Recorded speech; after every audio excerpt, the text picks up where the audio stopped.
Hey guys, this is Josh Minter again. Today I'm going to be talking about the movie Beyond the Mask. Now, some of you have heard about this movie, some of you haven't.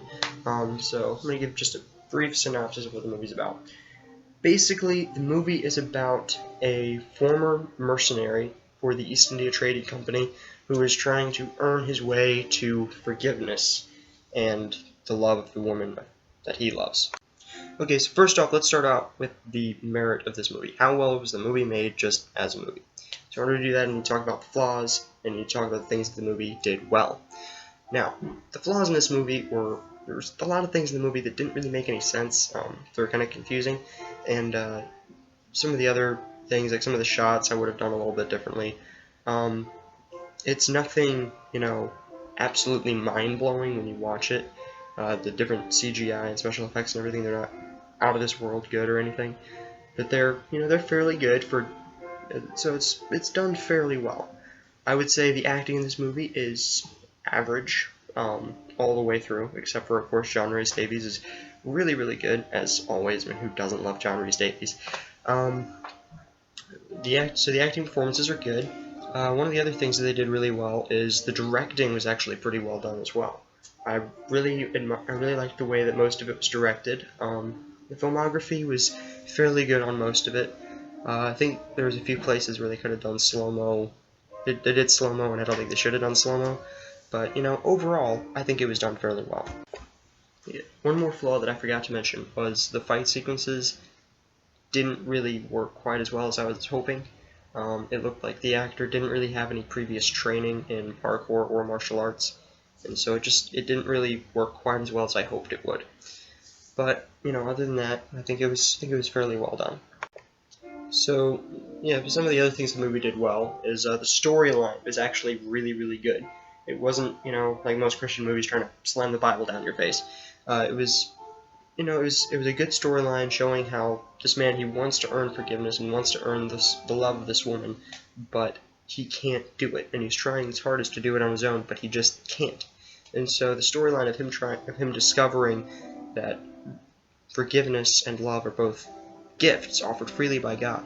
I thought that was really well done. It was very well written, and I really appreciated just the way that they worked everything together and made most of it make sense. Alright, so next let's move on to the values that the movie portrayed. Now, the values that this movie portrayed were forgiveness and love, of course. But the movie did a really good job portraying these two values, and it really did a good job of showing the biblical ideology behind forgiveness and love, that we cannot earn these things. And so I really appreciate the values, and I think they did an excellent job of portraying them, not making it sappy. Alright, so now let's talk about the moral aspect of this movie. Was there anything to watch out for in this movie? No, there really wasn't. There is violence and everything, but there's no blood really, except for one scene at the very end where you see he has scratches on his cheek. But even though there's not any blood running down or anything like that, it's these red streaks. That's about it. There's no swearing. There's no inappropriate humor or anything like that. There's no sexuality. There's nothing bad in this movie, really. So it did a really good job of not making it look like they were trying to avoid it. They did a good job of it flowed nicely.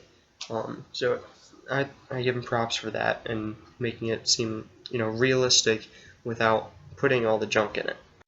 Okay, so taking all this into account, I would give this movie like a 3.75 out of 5 stars.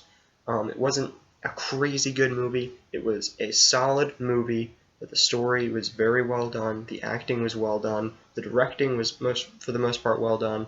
It had a good villain, and you're really rooting for the main characters and rooting against the villain the entire time. So I thought I had a really good time with this movie, and I would highly recommend it. It's a great family movie. It's appropriate for all ages, in my opinion, unless you have children that are easily get nightmares or something like that, or can't handle a lot of stress. Then I wouldn't recommend it for them. But other than that, I think it's a great family movie, and I would highly recommend it. Alright, so have you seen this movie? If you have seen it, please put what you thought about this movie in the comment section below this video. If you haven't seen this movie and you are interested in actually a spoiler video, put that in the comments below this video as well, and because I am considering doing a spoiler video, but I don't want to put it out there unless you guys want to see it. Alright? So, if you guys want to see it, tell me in the comment section and I'll be happy to put it out there for you.